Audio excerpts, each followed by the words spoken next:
Broadcasting from Cincinnati, you're listening to the Ringside Reporter podcast. All the news from the world of boxing right here. Well, I'm talking to you the way I want to talk to you. Now, here's your host, Eric Lorda.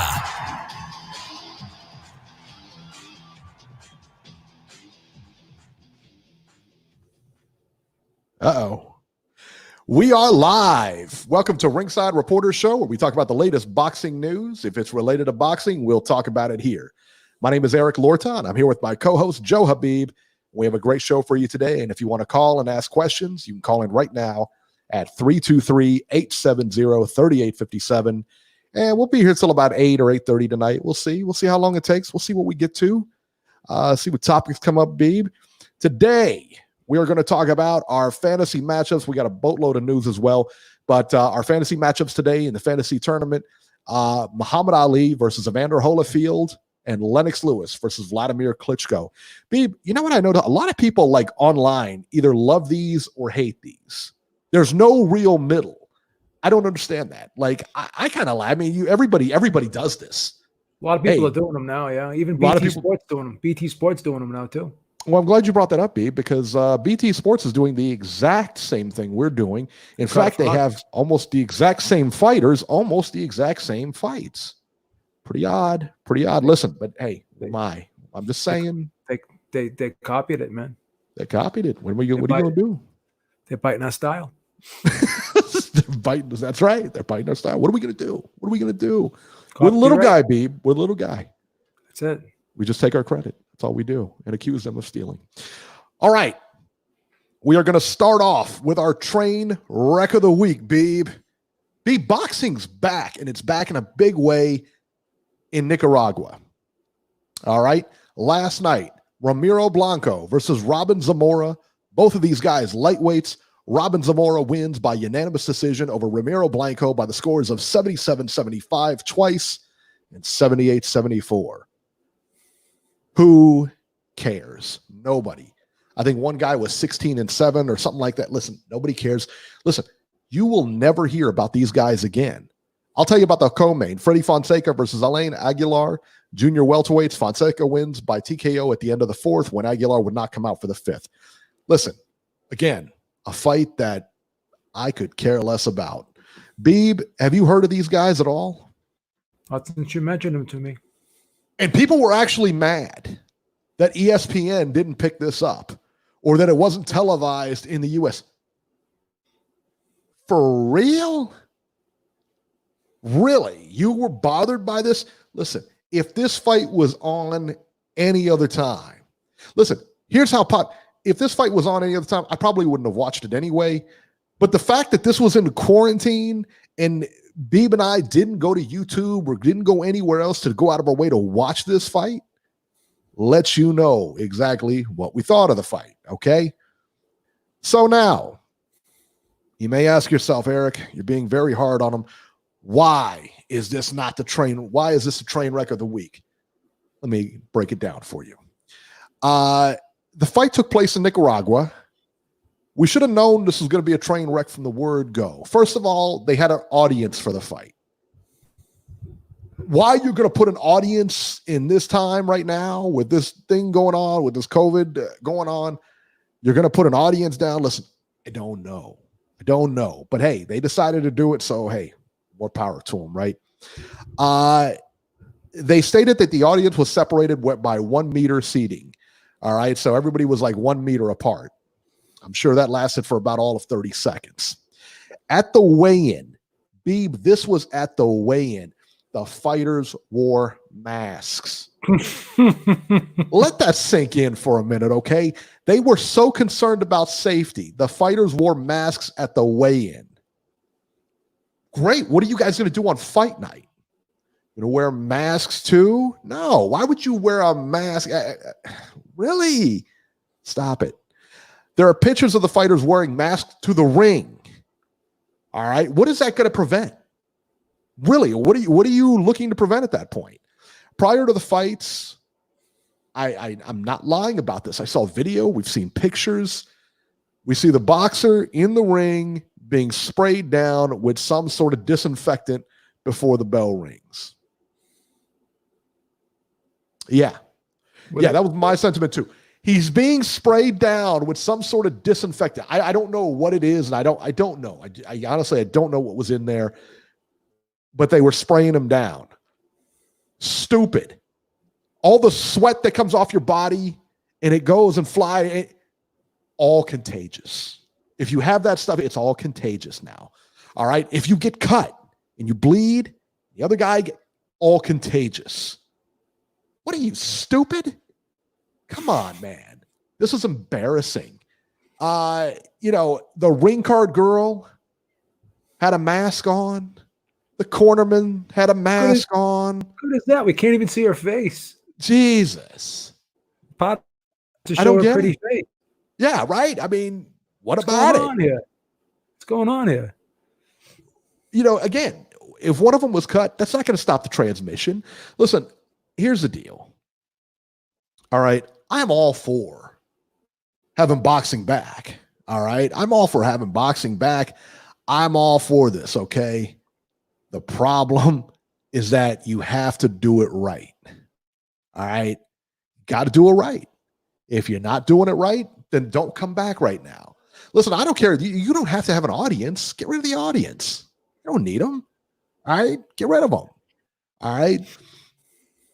Again, though, like if you're going to do this, this was just a nonsense fight. It really was. It was just nonsense. They were taking people's temperature as they walked in. What if somebody had a temperature? You going to turn them away? How are they going to get a refund? Anybody thought about this? Anybody? You took their money and then you're taking their temperature and then you're turning them away. Right. Get a refund at the gate. Yeah, okay. Okay. Yeah. Sounds great.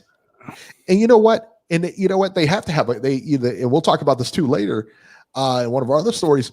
They have to have a gate there. They have to have people there, or else they can't have the fight because they're not going to be able to pay them. They can't get paid, son. Wasn't televised. So look, dude, don't do it. Just don't do it. It's that simple. Until you can get this done. Until you can get this done correctly. Don't do it. There's no reason to rush back and look like a fool. No need. None. We've lived without it this long. No end in sight for right now. Hey, just chill out, man. When the time is right, come back. But when you rush it and put all these stupid things in place, you know how foolish you looked by putting masks on at the weigh-in? These two guys are getting ready to go to, throw hands at each other, and you're putting a mask on them. What? Makes no sense. B, what are your thoughts on this? I have no thoughts on it. I just ridiculous. I don't even want to entertain this with thoughts. I agree. I couldn't say anything. You said it. It's like if that, and you have to go to that extreme in order to put an event on. That tells you right there that maybe you shouldn't be putting the event on. I agree. You're spraying people down with sanitizer. You're wearing masks everywhere. If you feel that you're in a contagious environment, then you're doing the right thing. You're doing something you shouldn't be doing. Okay? Follow to the world. Just follow the rest of the world and put on events. Do what everyone else is doing. Right. I agree. That's all. It's unbelievable. Unbelievable. All right. So, that's to me like it just didn't make sense, and I don't know, man. It's just it's a rough way to go. Rough way to go. All right. So that was our action this week. As far as the upcoming fights, there is nothing going on. In fact, Japan has actually extended the cancellation of fights through June due to COVID-19. Not a big, it is what it is. It's not not one of those, it's one of those things where, listen, you can't really blame them. Honestly, you cannot really blame them because they know the risks. They know the risks. So what are you going to do? You know, I don't know. Bieber, you back? You back with us? I'm back. Yeah. Okay. All right. Bieber having a little trouble with his internet here. That's okay. Could be my internet. I don't know. No, it happened. This happened. I think it was yesterday, and the people that and they can hear it fine, but I think it's like because I was doing a show with a couple other people, and they were saying that I was like kind of skipping my voice, whatever. But the people on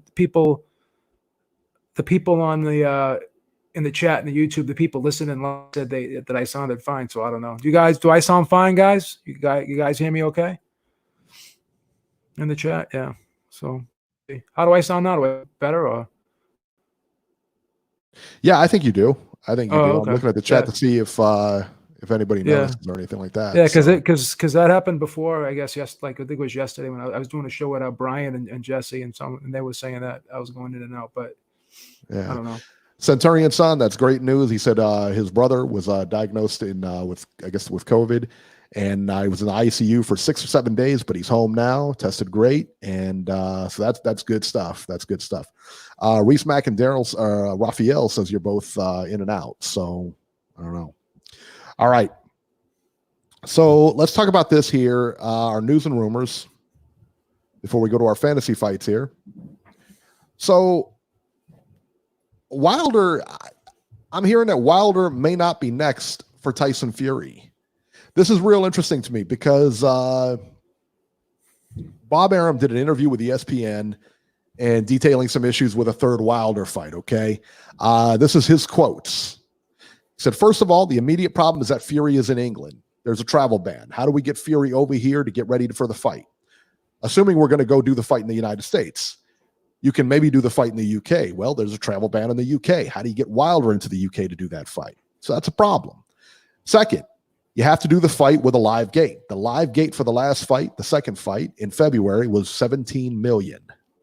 17 million live gate. This is what we talked about before, Beeb. I think it was last week. We did, yeah. Yeah. He said that's a significant portion of the revenue that paid the fighters and so forth. How do you replace that? The answer is you can't.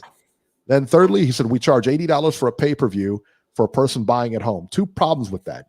He said, can people, after going through this economic hardship, can they afford to pay $80 to watch the fight, no matter how attractive the fight is? Yeah.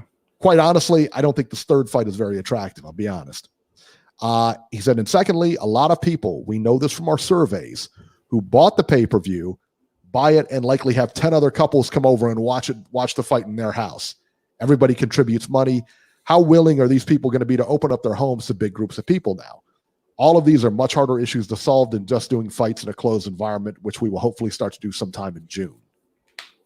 That was good stuff. That was good stuff from Bob Arum. What he was suggesting was that they both take interim fights that wouldn't require them to be paid as heavily, because if they're going to fight each other, it wouldn't make sense if they didn't get paid handsomely for it. You know what I'm saying? Because it's a high profile fight. But Bob said that they can't generate the revenue to pay them what the fight is worth. So it makes more sense for them both to take interim fights, get paid a little bit less, and then put the fight off till next year sometime. So right. I think, I tell you, how attractive is a third fight? Because to me, it's not very attractive at all. I think Tyson Fury won the first one.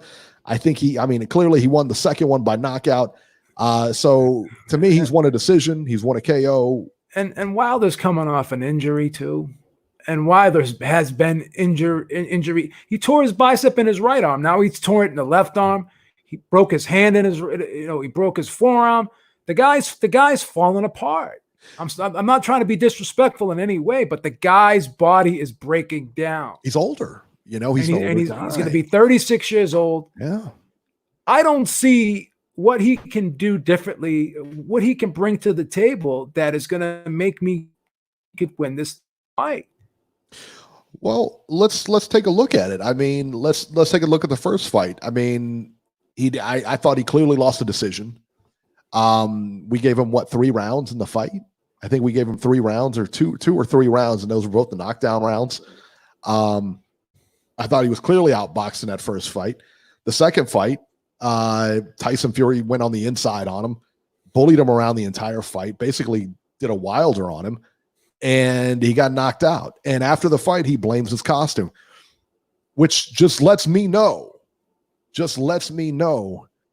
that there was no excuses there. If that's what you have to blame is your costume, he didn't blame his arm. He didn't blame his, he blamed his costume for being too heavy. He trains with a 45-pound vest on, but he blamed his costume, his 40-pound costume, for being too heavy. Son, come on. I mean, for real, look, that just lets me know that you had no business in the ring with him. You lost fair and square. And you're not just lost. I mean, you were completely battered around that ring. Got dominated, bro. It wasn't even close. It was a sheer domination.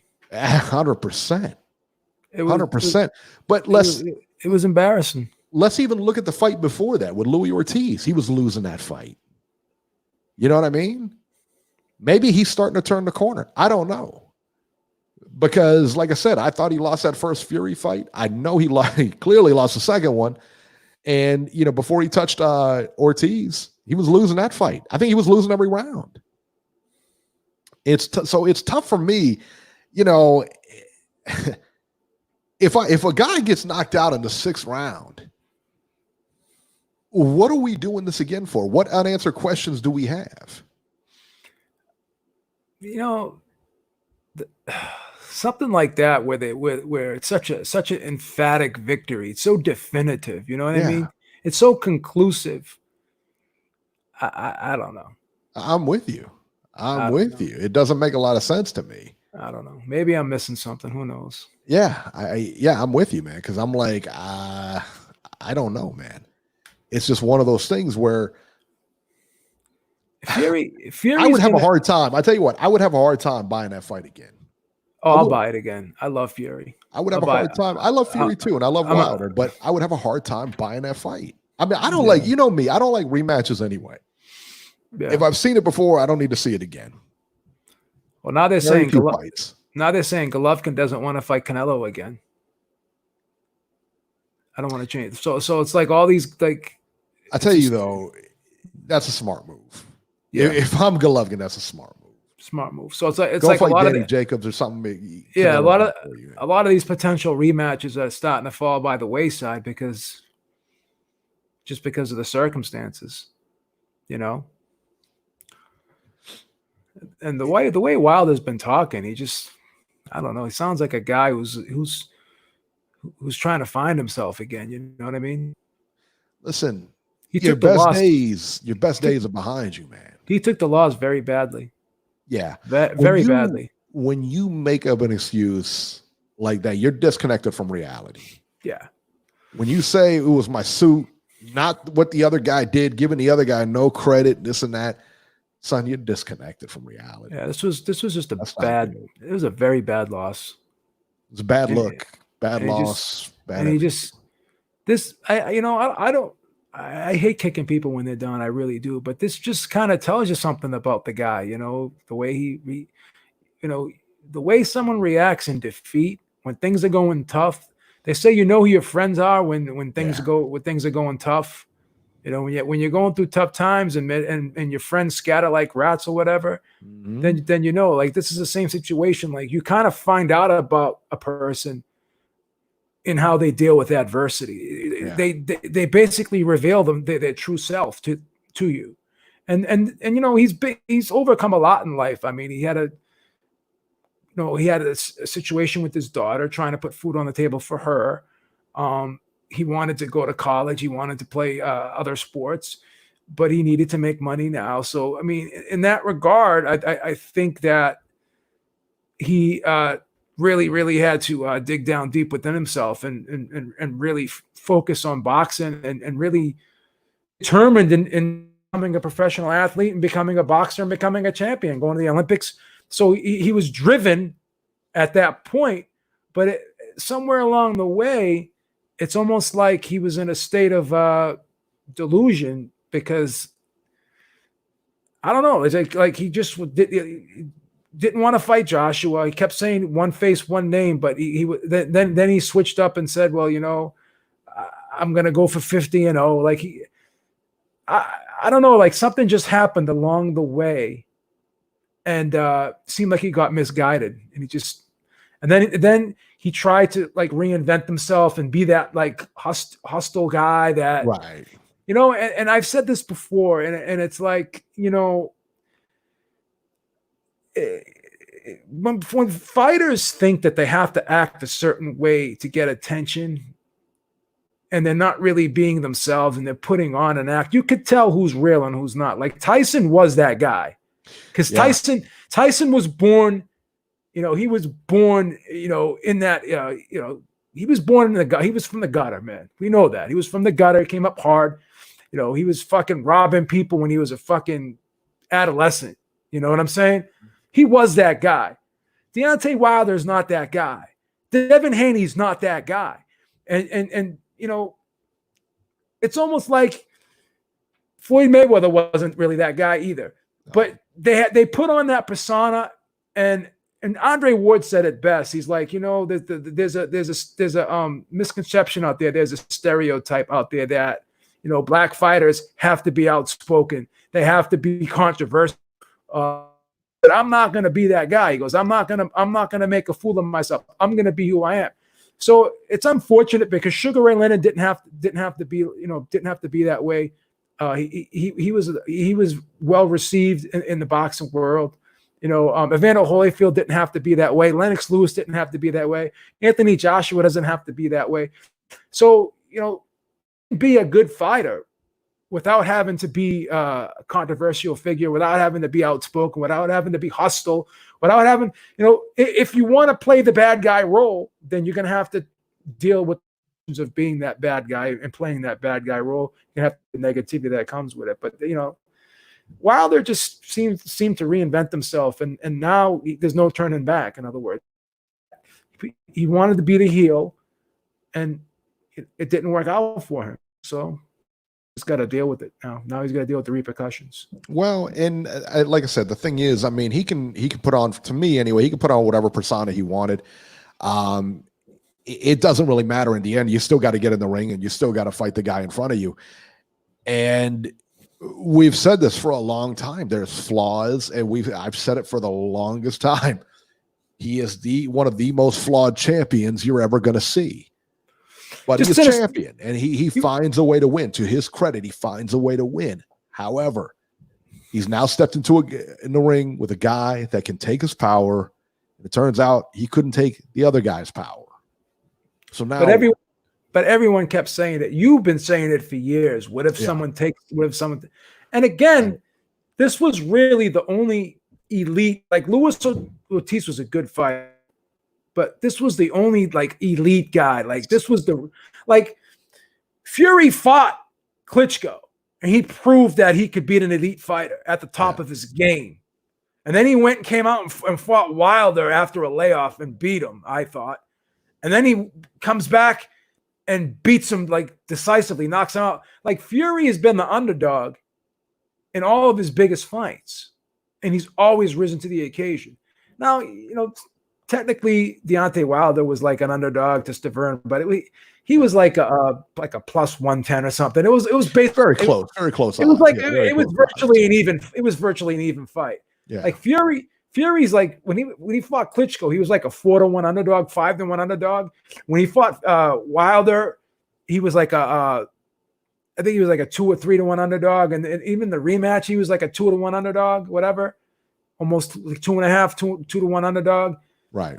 And he always rose to the occasion. So he won when he wasn't expected to win. You got to give him credit for that. Like Wilder, I think when you move a guy slowly, I think you do, when you move him too slowly, I think you do him a disservice because, you know, he ends up getting found out at the end. A lot of guys who have been moved slowly, they get found out at the end. You know, I think there's a difference between moving somebody slowly, okay, and upping his competition as he moves up. But they never did that with him. He never fought upper level competition. He stayed the same all 30 some odd fights. There was no way that they should not have made that with Wilder. When Shelley Finkel said, "Oh, he's just a baby." Just a baby.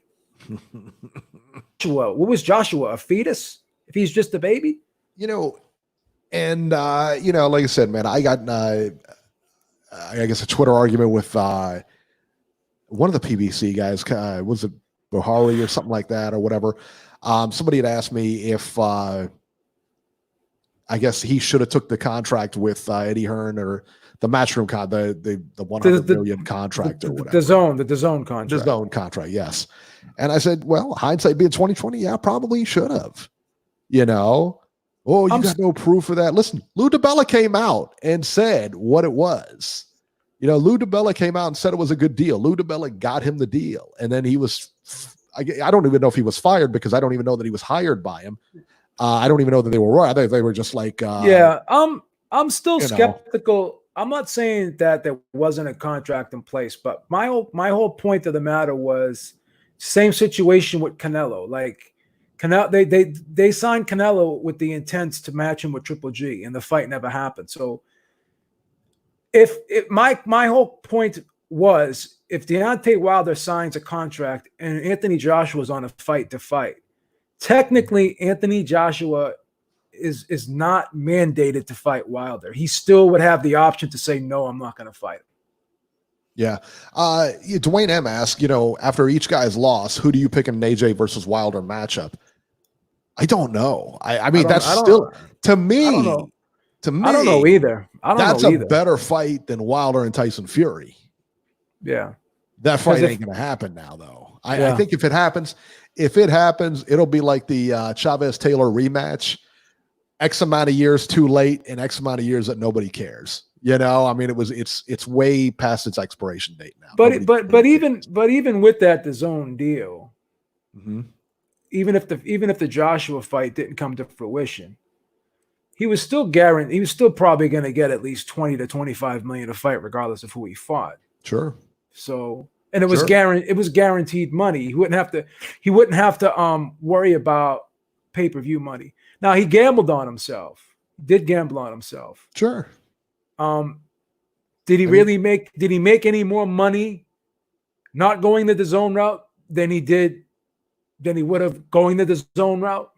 Probably not. I mean, I imagine he made a lot less money. He made less money. So whatever. I mean, he gambled on himself, and hey, listen, man. If he's comfortable in life, what do we do? I guess my whole thing at the time was as soon as he had a draw with Fury, he should have went right to AJ. It made no that guy right then and there. If you're a smart matchmaker and you have smart people hand.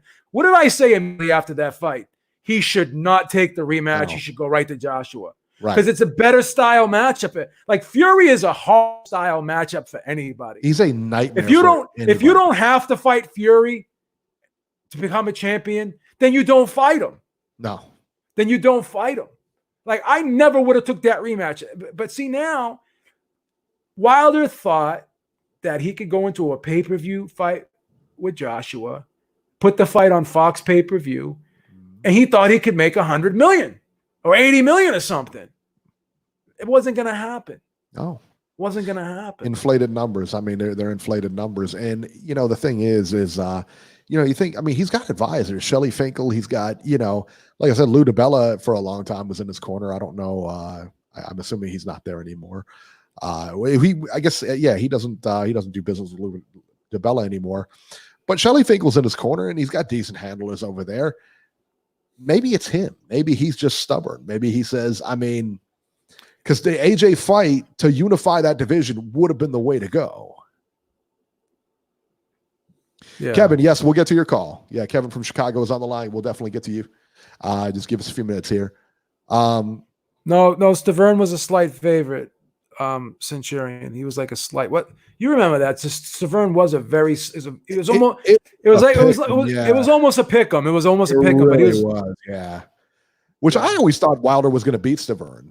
And you know what? And to his credit, in that first I'm not gonna lie. I picked Stavern. How dare you? I picked Stavern. Dare you? He's a friend of the show. What's the matter with you? I'm not gonna lie. I picked Stavern. Stop it. Come on, Beeb. No disrespect. I was never high on Wilder. Never. Well, that's the epitome of disrespect right there, Beeb. You just disrespected him on our show. Friend of the show, you just disrespected. It's all love. It's all love? Is that what you just said? It's all love. It's all It's tough love. It's tough love. It's tough love. It's tough love. It's tough love, man. Sometimes you got to be real, you know? Sometimes I wake up and people tell me the truth. Beeb, you don't look good today, Beeb. I got to take it. Jesus. Beeb, who are you hanging out with? I mean, look at you. You got the 80s hairdo. What can I say? I know. I tell you what, man. I'm thinking about just getting the clippers out and doing it, man. Just give myself a brush cut or something like that. I was trying to like see if I can call up like an ex-girlfriend or something. Give me a fade up or something. Do you just date barbers? I mean, what do you? No. A lot of girls I know, like my ex-girlfriend used to give me trim ups every now and then. Oh, really? Oh yeah. All right. Make you fill out. I make these chicks fill out applications. I got to know what their skills are. Got to be able to do something. Cut hair, cook, laundry. You got to have some type of menial labor skill. You got to have some kind of skill if you want to date the Beeb. Or you get rejected. That's it. You have to have some type of talent. That's it. You remember, I heard the story, and I don't know how true it is. I imagine it's probably pretty true. With Floyd Mayweather, when he dates a chick, he makes them sign a contract. So like all the jewelry he buys them and stuff like that, if they break up, it goes back to him. I'm like, why would anybody date him? I don't understand. Like, that's just odd. Like if he buys you a gift, you got to come out and you got to give it back to him. So I don't know, man. Yeah, it's crazy. All right, let's talk about this, man. This is crazy too. Andy Ruiz set to hire Eddy Reynoso. This actually sounds like it's going to happen, man. Is this a good fit, man? I tell you, I'm of the opinion that it just doesn't matter who Andy Ruiz gets. It really doesn't. I thought his last trainer was a good fit. I thought Manny Robles was a good fit. He doesn't listen to trainers, man. He wants to do his own thing. Listen, if you're in the biggest fight of your life, all right, and you can't even be bothered to go to camp, son, we can bring Manny Stewart back. It ain't going to help you. All right. You had a good trainer.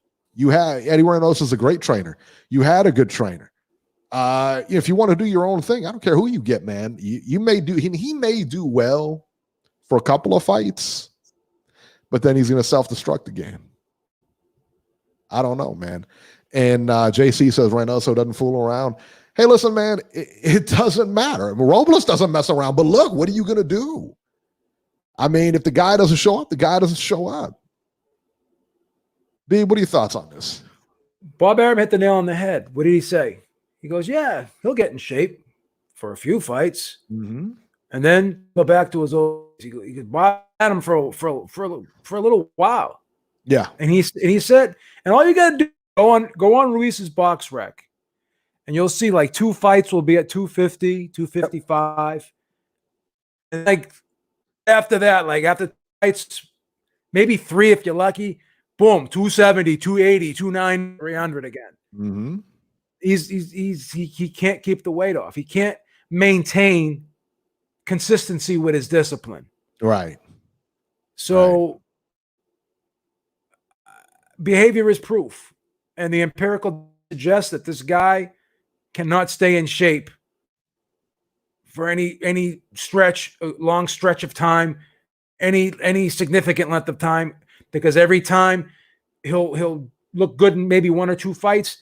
Right after that, boom. Yeah, that's the thing. Falls off the wagon again, and boom. He's got an eating disorder. For sure. Without question. You know, we like I said, man, and when we were watching that, and we watched it go down, Beeb, and I'll never forget your face in the weigh-in. When he weighed in for the Joshua fight, that second Joshua fight, you're like, there must be some mistake. I mean, that's the thing. It's like I looked and I was like 282. Because you had rode with this guy all through camp and everything like that. And when he got on the scale, you're like, huh? You're like, that can't be right. Then I started trying to make excuses. I started trying to convince myself His weight's in his pants. I started lying on myself, saying, "Oh, he's got a shirt on. He's probably got like a sweat. Probably got like stuff on underneath the shirt." I was lying to myself. I was in like total fucking denial. If he could have wore a shirt during the fight, I guarantee he would have wore it, son. He wasn't ready for that fight. I was in total denial. See, when Fury went to the weigh-in with the shirt on, Fury was using all type of psychological games against. He was telling people his ankles were fucked up. He wanted everyone to like, oh my god, like Fury's the man. Fury's That's a G. 5-pound sombrero. But I remember that though. But like but then we watched, like you and I watched the videos after that, and like after the fights and everything like that, and like really saw this dude like going to parties and eating all kinds of garbage and like pizza and burritos and like, dude. That was hilarious. Remember, I was trying to fucking tell people the sombrero weighed 5 pounds. That was fucking. You called me up. We talked offline, and he was like, I think he's just playing games. I think it's a mind thing. You know, I don't think he's playing. I don't think he's really that weight. I'm like, son, he looks every bit of that weight. I was telling you, he had Timberlands on and shit. He had. I couldn't believe it. And then he comes out afterwards. He was like, well, you know, I just had lunch. I ate a big meal, and you ate a big meal. Dude, that's what 270. What are you at 250 then? And you ate up to 28. You know, come on. You had breakfast, lunch, and dinner all at one time. Is what you had. I was like, wow, man. I was coming up with all types of excuses for him, and I just I don't know, man. I was pulling hard for him for that. In that sure. Fight. I wanted him to win that fight so bad. I think we all were, especially after the first fight. You know what I mean? Everybody's pulling for him. He's an underdog. He's a great story. Of course we want him to win. But when Fury first beat Klitschko, right? Mm-hmm. I was so happy. I was screaming. Like I screamed for like 15 minutes straight. Someone called the cops on me. They thought I was killing somebody. I went fucking nuts. I was like, yeah. Yeah, and I was clapping, like I was smashing my hands were fucking red. I was clapping for like 15 minutes. I thought I was gonna break my friggin' wrists. I was so fucking happy. And I was like sitting there, they better not fucking rob him. They better not fucking rob him. Yeah! I went nuts. I went nuts. I tell you, the fight that I went nuts on was the Chavez Taylor fight, that first fight. And when they stopped that fight, I just went ballistic, man. I couldn't hold it in, man. It was insane. And Sugar Ray Leonard was my favorite fighter of all time. Mm. When he beat Marvin Hagler, I started fucking crying. I was so fucking happy when he beat. And I love Marvin. Felt bad because Marvin Hagler's like he's from Massachusetts. Yeah, he's your home guy, man. But I love Ray Leonard, man. Well, sure, that's your guy. I love Ray Leonard, man. When I got the chance to interview Ray Leonard, man, oh my God, like I was so fucking happy. I talked to Ray Leonard on the phone for like an hour. That was like one of the highlights of my life. I'll tell you the best, the craziest interview / time I had. I was sitting at home, and I had talked to Vinny Paz, that was an awesome. That was such a good interview with Vinny Paz. I loved that interview. And you know what? The Bobby Gunn interview was those two interviews. Bobby Gunn interview was really good. Those were fabulous interviews. Go ahead. I'm sorry. The whatchamacallit, Vinny Paz interview was good. The interview before, just the night talking to him before that didn't get recorded, was amazing. It was twice as good, man. I was sitting on my couch. It was about 10 o'clock. My phone rings.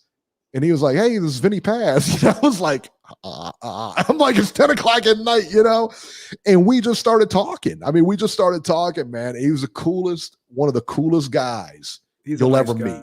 He's the greatest, man. Just don't get him drunk. Just don't get him drunk. When he's drunk, he's wild. Is he really? He's a fucking animal when he's drunk. I've seen him drunk before. He's fucking. That's so great. I've seen him drunk at Fox's before. What does he do? He's an angry drunk. Oh, really? Yeah, he's an angry drunk. Oh, wow. Yeah. Oh, yeah. I would not mess with Paz. I would never mess with Paz, man. And he's big now too. He's like fucking.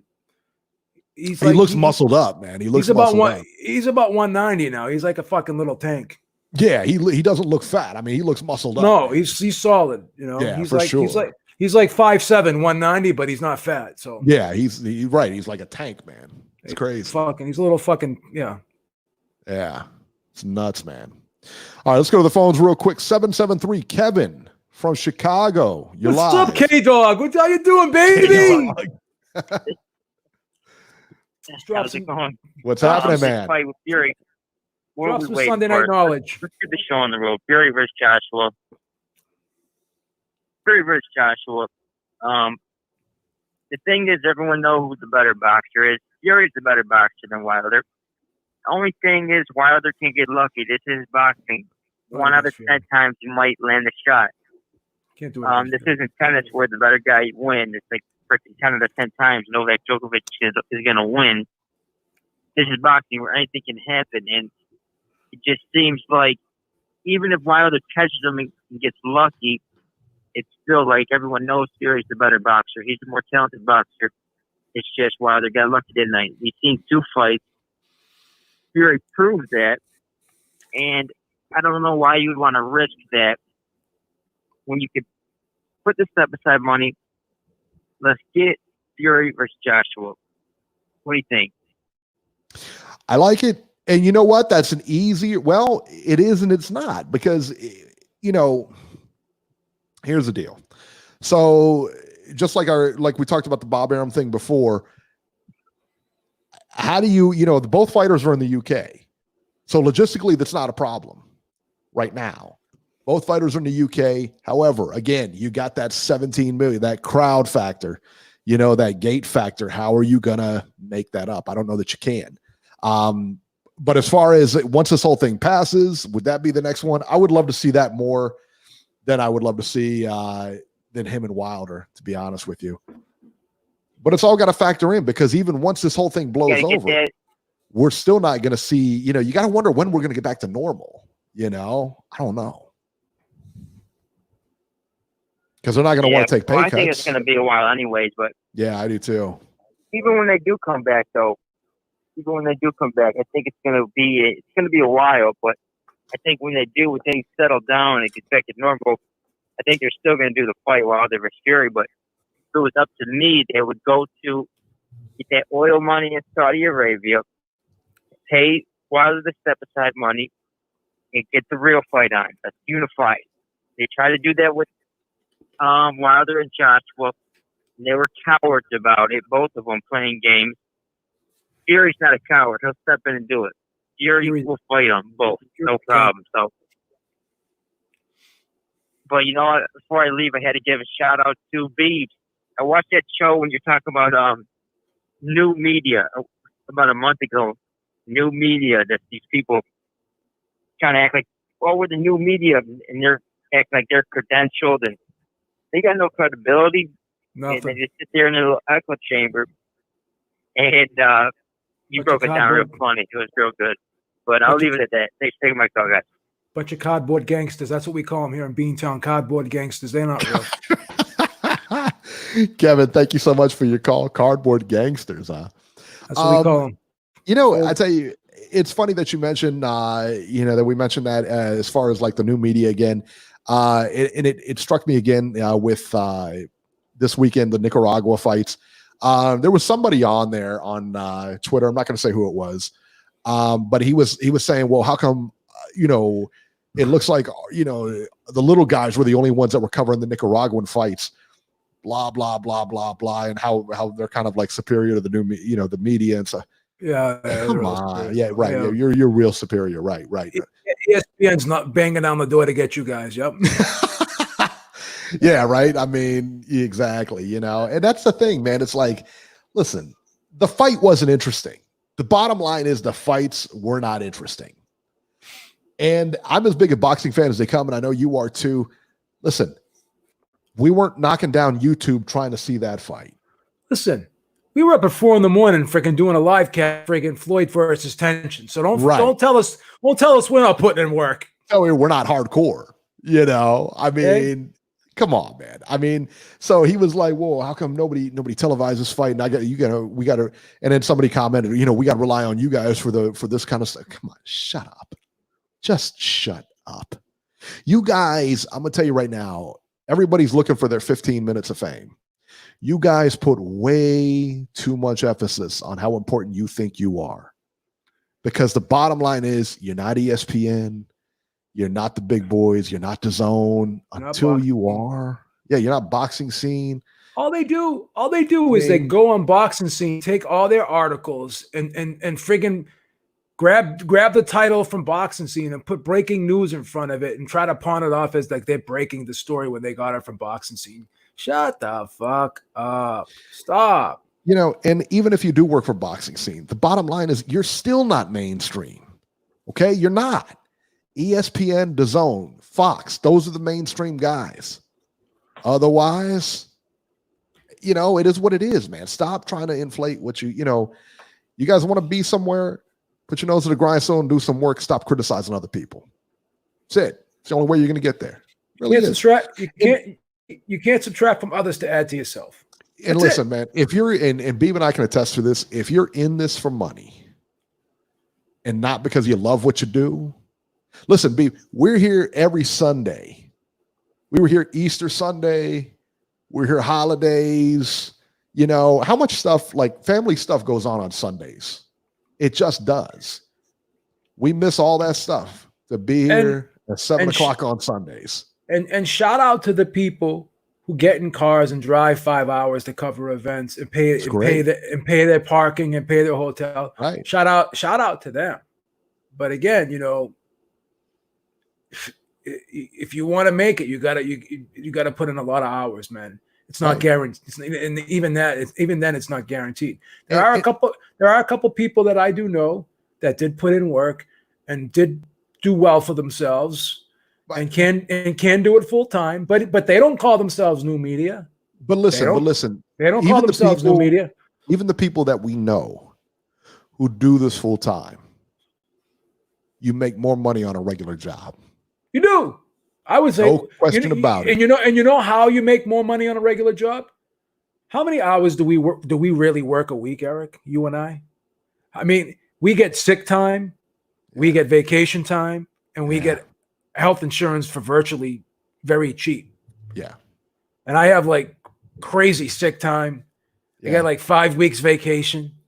I mean you know, when you do something like this, I mean, people think it's fun to go to the fights, and don't get me wrong, it is. It's great to go to the fights and everything. If you watch guys like, and I know everybody hates this guy, Ellie Seckbach, who's a super nice guy. He really is. He's a super nice guy in person. I met him before. He's a super nice guy. But the thing is, like, you know, and you see him and everybody clowns him because of the questions he asks, you know, what is your favorite color? What do you like for breakfast? And sometimes he has some really dumb questions. Yeah. What's your favorite rapper? I know why he does it. To keep him going, because he's got to think of these questions on the fly and he's got to think. And I get that. But that guy works his tail off. When I was at a fight with him, and that guy doesn't sit down. He's looking for interviews in the back. He's looking for interviews everywhere. He barely watched the fights. He's never in a seat. So he goes there and he's, you know, even on breaks, he's constantly editing. He's constantly uploading. He doesn't stop. I've been to events with people. I've been to events with people like that. I've covered events with people like that as a team. And they're like, Beeb, go ahead, go there, over there. Every time they saw someone, they go interview him, and they put the camera in, and boom, they're ready to go. Yeah, it's tough like that. You know, it's not easy. It's like I said, man. It's one of those things. He's you may not like him as an interviewer, you may not like him as a person, you may not. I respect the hustle, but he doesn't call himself new media because he knows media is media. Yeah. And he's a guy that's interviewed everybody. He works his tail off, man. Yeah, he does. And until you're willing to work like that, like him, don't come on here making YouTube. Don't cry about it.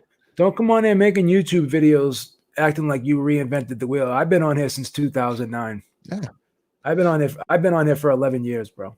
And you don't do this. I mean, like I said, man, the thing is, you don't do this because you want to make money. You don't do this because you're trying to get rich. Trying to quit your day job or anything like that. You got to do it because you love the sport. And if you don't love the sport, you don't like what you're doing, There's no reason to be here. Yeah, there's no way I'm quitting the job I got now, man. I got a pension. I got every. No, crazy. It would be silly. It would be. I'm not even killing myself. So it's just the best job. The best job I could have right at this stage of my life. There's no way I'm fucking quitting it. No way. Yeah, there it is, man. All right, let's talk about this. This is an interesting question, and Beeb, I'm gonna let you have this one. So he says, Eric, what would you do if your kids ask you for $2,300 for a Mayweather Zoom session? I would ground them. I would take away their phone and television in their computer 2 weeks. Yeah, I would say, well, let me tell you what. If you want a $2,300 Zoom session with Floyd Mayweather, you're going to have to get on Craigslist, start selling some of your stuff, get out there and get a job, because I'm not footing that bill. We talked about this prior to the show tonight. This is for real. I mean, you did a video on this and everything. I tell you what, I got to get some shutters in here. It's a brand new house, so everything is so slow to get here just based on what's going on, So sun's in my face, nothing I could do about it, guys. So just deal. So we were talking about this, and he really is charging $2,300 for a Zoom session. This guy has got to be going broke. This is like bottom barrel stuff. Who does shit like that? This is bottom barrel stuff, man. It's like It's like those ex-porn stars that have you sign up for their club and shit so you can they can webcam for you and stuff. Yeah, but that's not that bad. I mean, let's face it. I mean, I like those. Those are okay. Yeah, we like that, but yeah, it's not bad. I mean, and they're pretty reasonable. I mean, when you think about what you're getting and everything.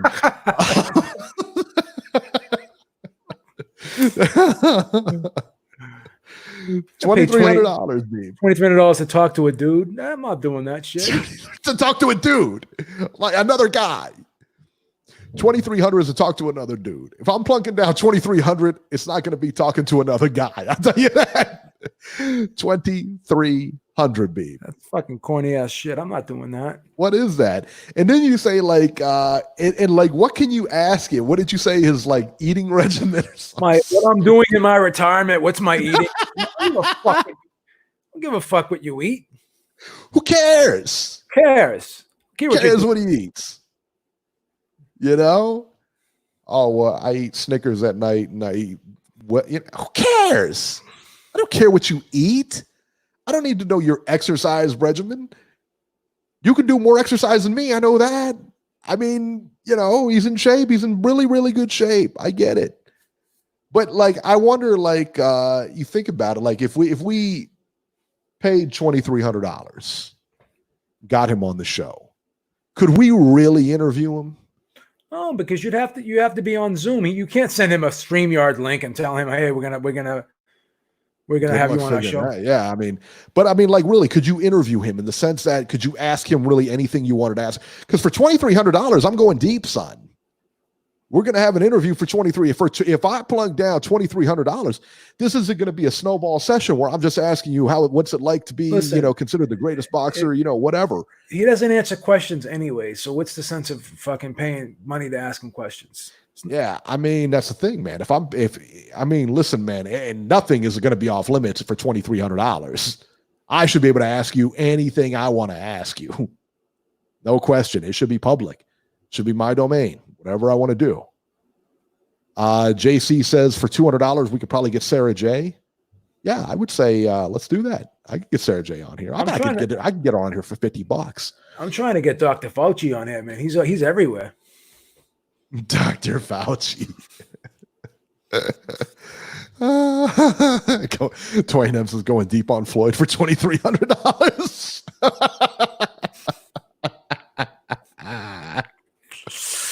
Oh my god!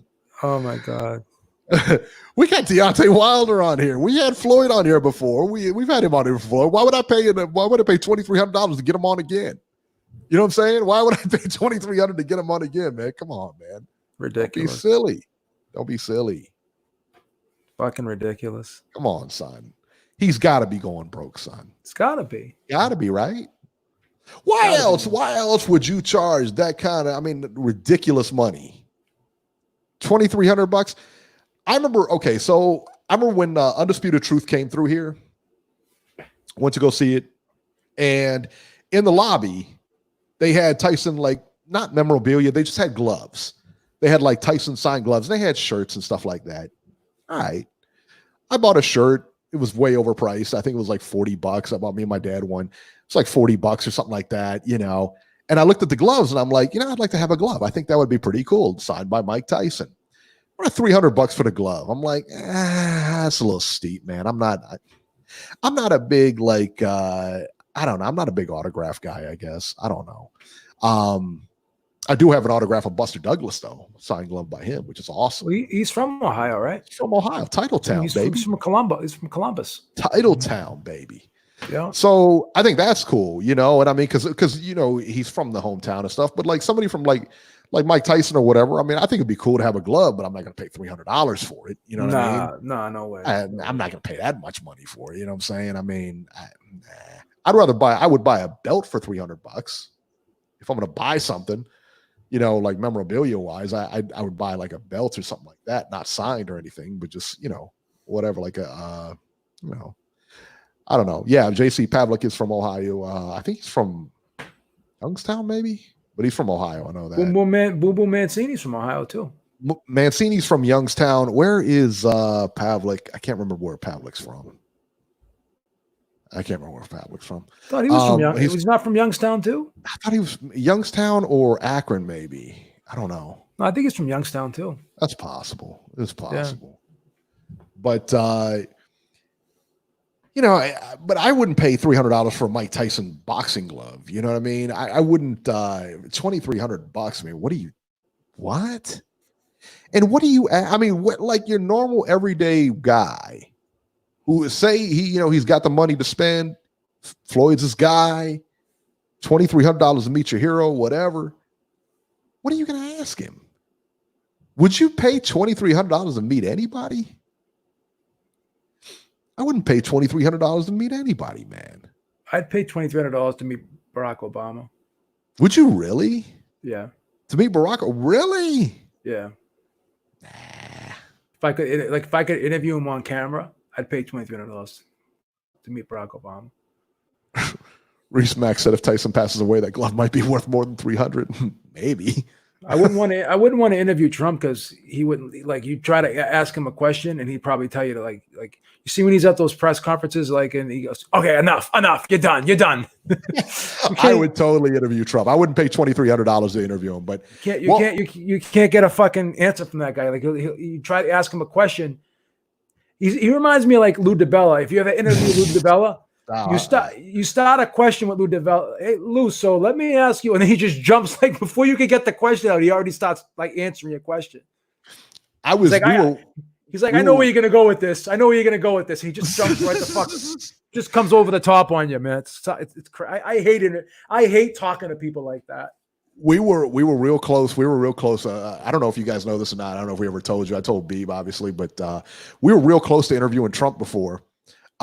This was during his run with Hillary Clinton, and they were doing things in Ohio, and he had you had to sign up as a member of the press if you wanted to go there. So I signed up as a member of the press, and I didn't get the acceptance until the thing was like at 7. The rally, I guess, was at like 7:00.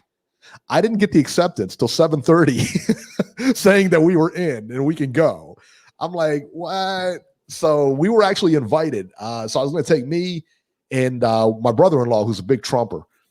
I was going to go down there and I was going to ask him about the Golovkin-Canelo fight and everything like that. So, but yeah, I think if we ever got in, for sure, I would ask him questions. Because he would answer my questions. I'm 100% sure he would answer my questions. Okay. Because I'm not going to sit there and trash him. I would ask him boxing questions. You know what I mean? I'm not going to ask him like policy questions. I don't know anything about that. You know what I mean? I'm not going to ask him, hey, why are you doing this? You know. Listen to this question, Eric. Would you pay for Ak and Barack? Absolutely not. Would I pay for Ak and Barack? Eric and I do not like Akim Barak. I would pay, let me tell you what, I would pay $100 to put the gloves on and go 3 rounds with him. I would pay $100 for him to put on gloves, me to put on gloves, and to go 3 rounds with him. 100%. I really stopped liking Akim Barak when they were friggin' buying Canelo pajamas. Son. That was the point of no return for me. No, you don't buy another grown man clothes, have him try them on and everything. Hey, how do you look? I picked this one out for you, champ. I picked this one out, champ. How you look, baby? Champ, put on my clothes, champ. It's like fucking champ. Jason buying tank shit. Let me wipe that sweat off your brow, champ. I saw Jason tonight because he knows we're gonna rank on. Yeah, he got toasted pretty bad last week, man. I don't blame him, man. Why come back for that nonsense? You know what I mean? Why come back for that? Little bitches in hiding right now. Why would you come back for that? You know what I'm saying? No. All right. Speaking of comebacks, the UFC returns May 9th. ESPN has announced the UFC will return on May 9th. It will be closed to the public and only available on pay-per-view. The show will actually be staged in Florida, where the governor, in his ultimate wisdom, has stated that entertainment and sports are essential. Go figure that one out. Listen, man, it's a stacked card. I'll probably watch. It's a stacked card, man. Really good stuff. Beeb, what about you? You watching it? You know, I do. I'll probably watch it because it's something that's combat sport. Definitely haven't watched a combat sport in a long ass time, and I'm definitely craving and jonesing for one. But I'm disappointed that I don't think Amanda Nunes isn't going to be on the card, right? I think she was supposed to be on it and she pulled out or something like that. Yeah. Khabib's not going to be on the card. So I guess I got to take what I can get. It's kind of a letdown, though, because Dominic Cruz and Triple C, Henry Cejudo's on that fight, on the card. That's a good fight. That's a good fight, man. I don't know. How dare you? It's not really doing it for me. How dare you? Disrespecting Cruz. Yeah. So Cruz is coming back. It's a big comeback for him. Also, wasn't he doing commentary too? Yeah, he was. Very good commentator. He's a nice guy. I like him. Yeah, I like him too. How do you think he's going to do in the comeback, though? You think he's ready? Man, I tell you what, Cejudo's very tough. He's very fast. He's very tough, but so is Cruz. Cruz, I think, is actually bigger. Aren't they kind of both grapplers? A little bit? Yeah, well, yes. Cejudo's a gold medalist, a gold medal wrestler, man. Yeah, you don't get higher level than that. That's a high level guy. Style wise, do you think that's going to shape up to be a good, like a exciting fight, or how do you think that's going to go? I think it will.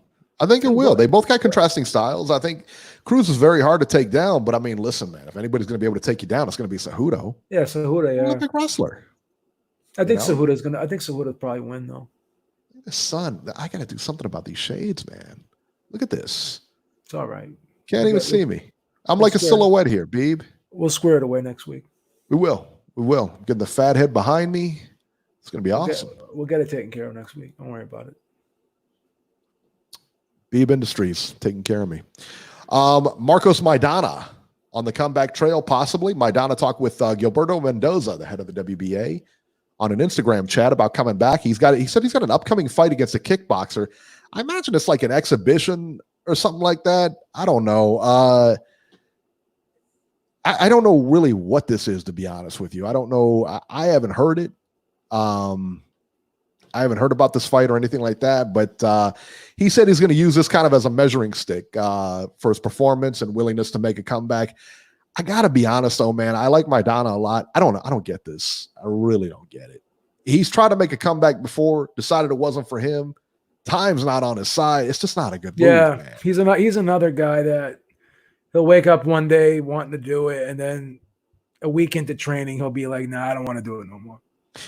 And who can blame him? No. Who can blame him? You know how difficult it is to get in there and go train day after day after day. I mean, it's crazy. It's crazy. Dwayne M. Akim Barak are after me now. So there you go. Let's see here. All right, let's move on to the fantasy fights here. Let's do which one you want to do first, Beeb? Let's do the Klitschko Lewis fight first. Yeah.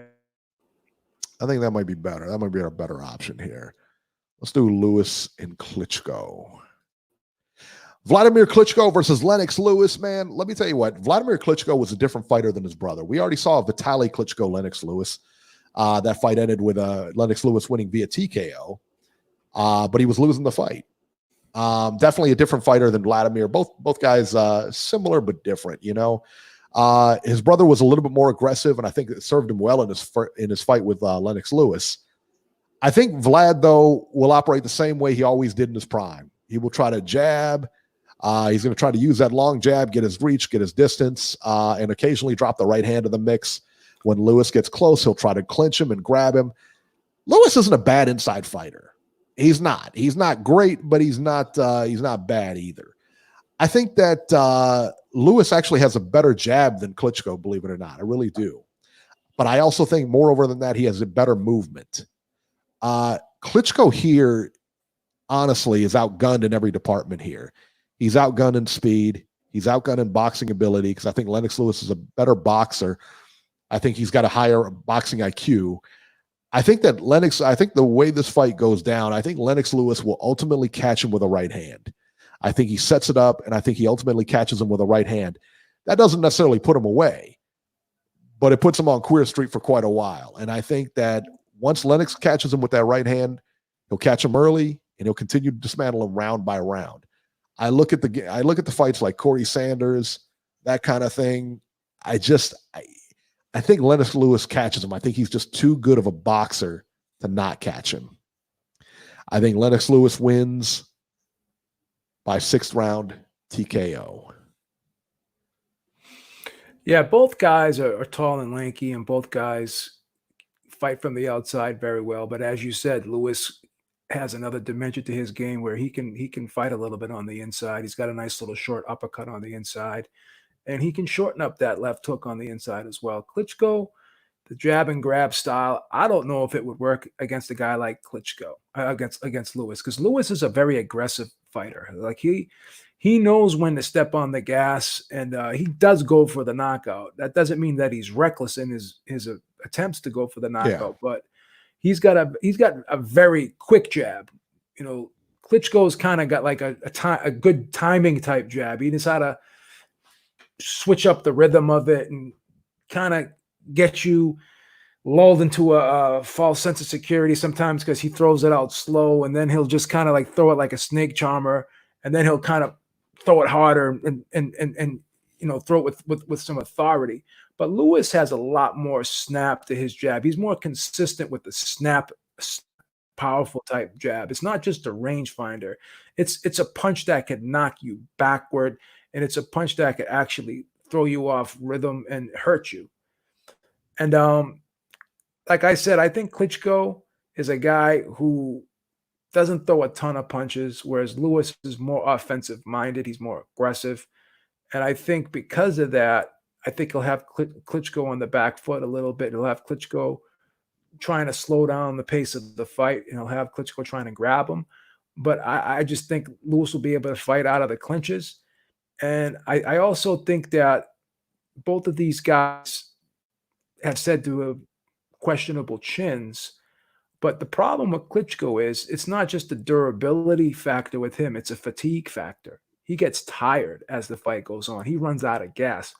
Lewis is better conditioned. I think that, you know, he's got a lot of gas in the tank from rounds 1 through 12. And I think that'll play a factor, because as the fight goes on, I think Klitschko's output will start to dissipate, where Lewis will come on stronger. Like you could see Emmanuel Stewart in the corner saying, egg Lewis on, and it would get him fired up, and Lewis would go in for the kill. He was dangerous even in the later rounds, because he has a couple late round stoppages in his career as well.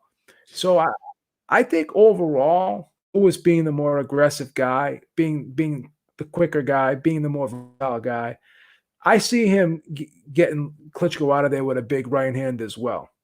I think he'd knock out in about 7 rounds. So I'm going to go with Lewis by a 7th round stoppage over Klitschko. You know what? You mentioned something very interesting, and I remember thinking about it, but I didn't really think about it. It didn't really hit me that Manny Stewart trained both guys. Yeah, he trained both Yeah, guys. he trained both guys. And that's when both guys really got better. He really changed both guys. Well, here's there's the a thing. pre-Stewart and post-Stewart. Here's the thing. When Manny Stewart took over Klitschko, he kind of slowed him down a little bit. And because he knew that the guy had fatigue problems. So I don't know if you realize this, but when Manny took over, that's when Klitschko started really slowing down the pace of his fights. But when he took over Lewis, he made Lewis more aggressive because Manny knew what he had in both guys. Yeah. He knew that he could push Lewis to fight a fast-paced fight and be successful in doing so. He had to pace Klitschko.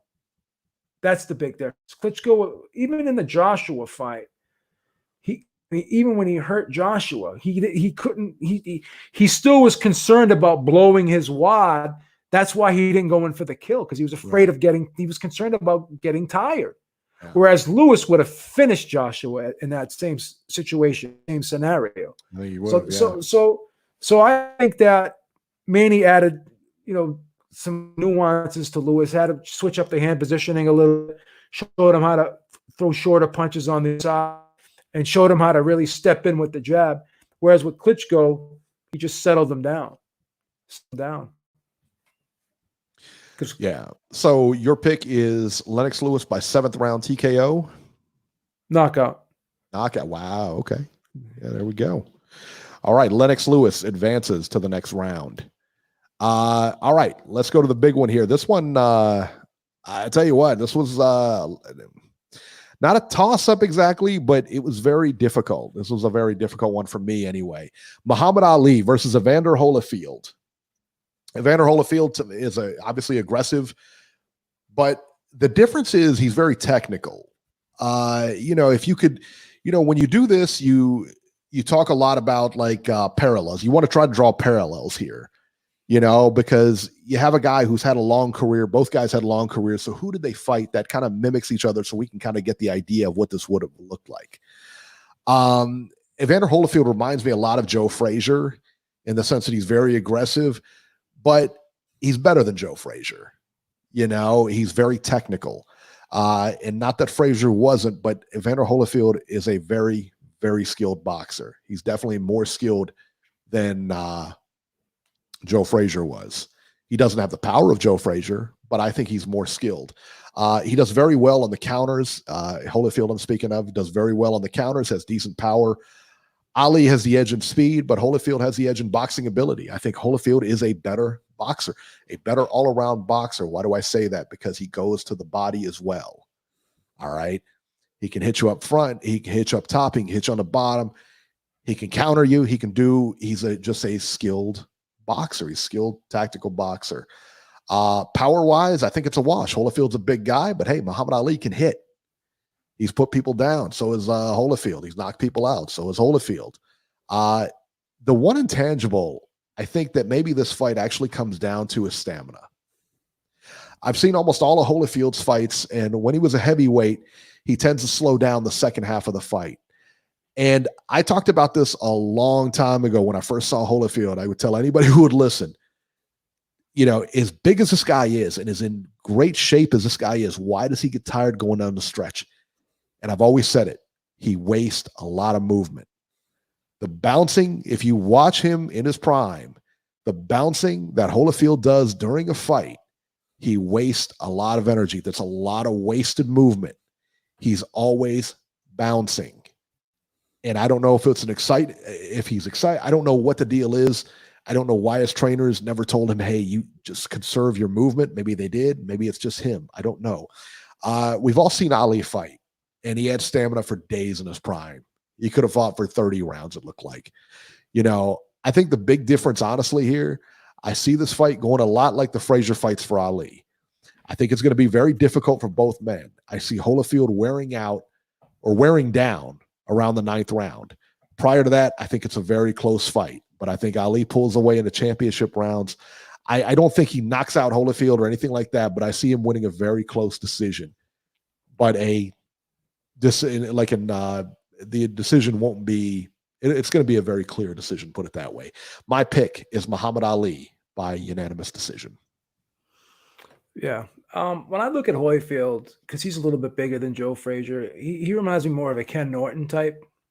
Okay. But the problem with Holyfield is if you follow him throughout the course of his career, he has trouble with guys who can box well from the outside. If you can keep him at the end of your jab, because he's a sucker for a jab. If you look at when you look at the Michael Moore fight, he had a hard time dealing with Michael Moore's jab. Lennox Lewis, same way. Lennox Lewis, he couldn't get close. Riddick Bowe couldn't get close until, a little bit in the second fight. But for the most part, if you were able to keep him on the outside, you could nullify his offense because he likes to get close. He would jab his way in. But unlike Norton and Frazier, he didn't have that really slick head movement. He wasn't as hard to hit as those guys because those guys were like perpetual motion. Yeah. Holyfield would come forward. He would kind of lean in with his head. And while he would lean in with his head, I think Ali would grab it and grab him and wrap his arm around his head and kind of pull him down. We've seen Ali do that to a lot of fighters, like kind of get him in headlocks and pull down on their head.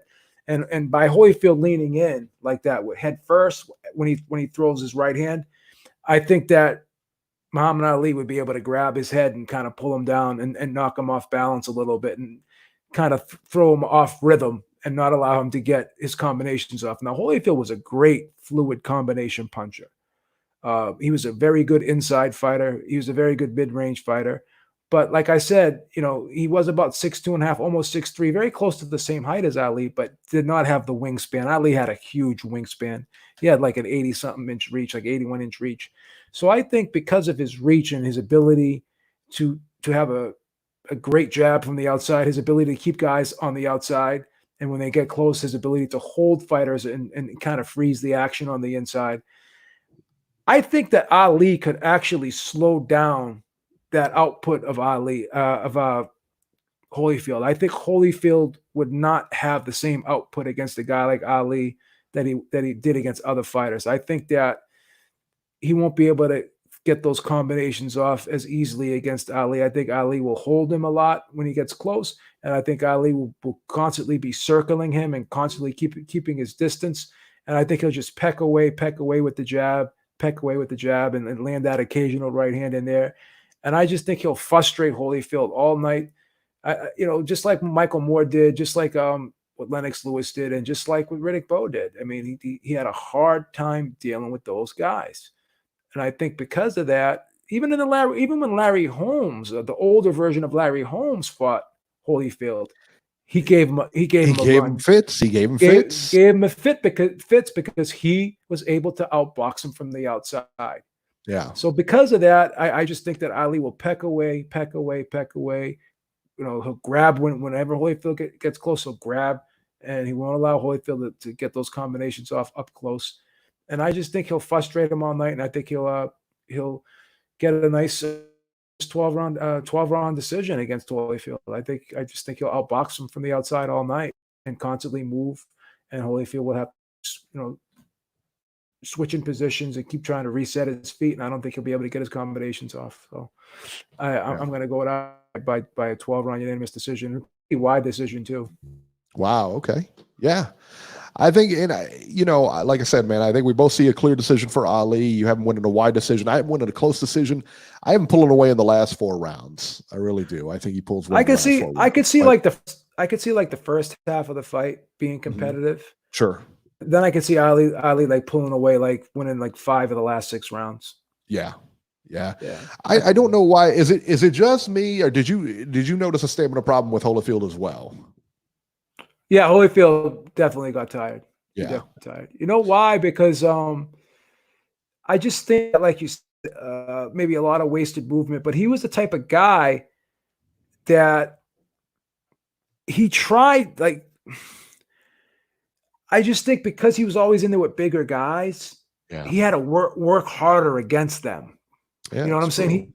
He had to work hard against them. Like he had to throw a lot of punches just to, like, because he knew that he couldn't, like, he wasn't a one-punch knockout guy. No. So he had to wear you down. And a lot of times he just threw a lot of punches. And as the fight wore on, he couldn't keep the pace, not with the extra weight on him. Yeah, for sure. And what, if you're a smaller guy in that heavyweight division, you got those big guys and they start putting that body on you, start running you around that ring, start clinching, that's a lot of energy wasted, man. That's a lot of energy to burn right there. Yeah. It's tough. And plus Holyfield never really got low. He didn't get low. He would lean, instead of bending down and sitting down, he would lean forward. Right. So it was a kind of different movement than Frazier, so that's the thing. All right. So Lennox Lewis, Muhammad Ali advanced to the semis. Next week, Mike Tyson versus Joe Frazier and George Foreman versus Riddick Bowe. Now, what we're going to try to do here is try to have it so that we don't have any repeats, in the sense that we're going to try to move as each round goes. We don't want to see like Holyfield and Lewis fighting in the semis or something like that. So, because we've already seen that fight, we know what it looks like. So we're going to try to maybe keep it moving and try to keep making matchups that in each that we haven't seen before. You know what I mean? Because it would be pointless to have like a fight we've already seen, because we've already seen it. What are we going to talk about? So it doesn't make sense. So that's what we're going to try to do.